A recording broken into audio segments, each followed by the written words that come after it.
couple, and maybe you don't, but he grew up in our church, went away into the military. Tell people what you did. You were what? I spent 7 years as an Army Ranger. Yeah. And what's it been like being back?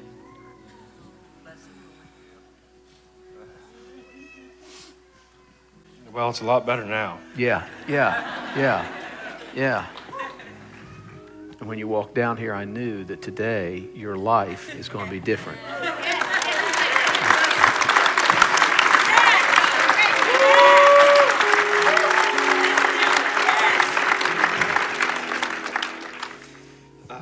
Well, I've only told this story twice, and both times I couldn't make it through it.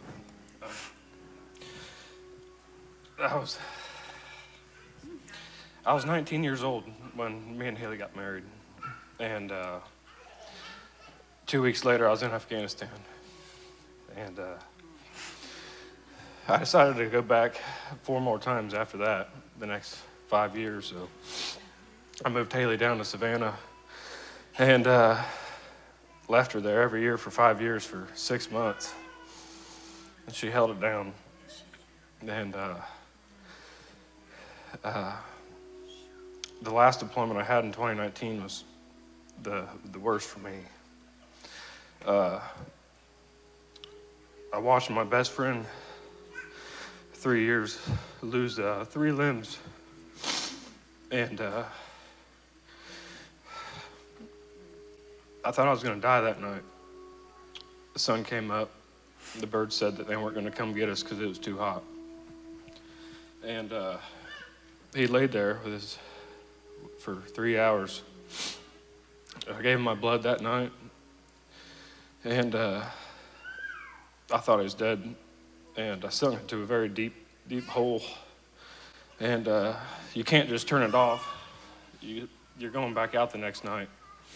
Anyway, and a week later, we had a mission on September 23rd, 2019. We were landing hot, landing 50 meters from the objective compound, and we knew there was going to be around 100 bad guys there, and there's 30 of us, but it's something you don't worry about. And the 1 minute call, you get on your knee and you grab your tether that's holding you into the helicopter, and I remember I had so much anxiety because I was going to be the first one running off that bird. And at the 30-second call, machine gun fire opened up on our helicopter.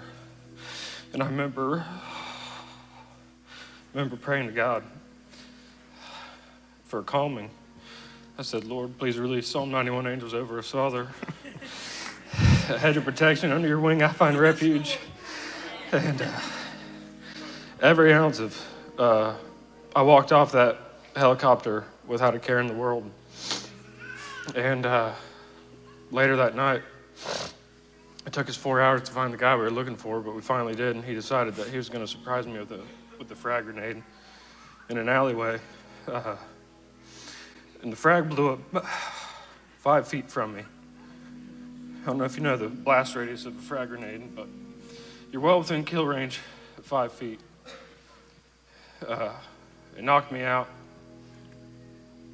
filled my right leg full of frag, but I remember waking up maybe a couple minutes later, and I crawled away. And I remember when I woke up that I don't remember seeing anything, but I felt the presence that is something you never felt before. It was almost like you wanted to go back into it. And Haley hates when I say that. So it's like, I told her I craved it. And she told me that I was coming home to her. And I ended up walking out that night. And I was pretty okay. I called her as soon as we got back because I knew that they were going to send me to the hospital. And I told her, because she was a key caller, so whenever somebody got injured, they call her to call all the wives, but they wouldn't tell her who it was. So I made sure to call her first before they called, and I told her I was fine, it wasn't me. And then they put me into a 48-hour coma. And I woke up and she said, "You lied." But yeah, ever since then, I just had a hard time struggling with a lot of. Every time you close your eyes, it's just death and heartache and friends you lost and lives you took. But today I'm hoping to change that. Hallelujah.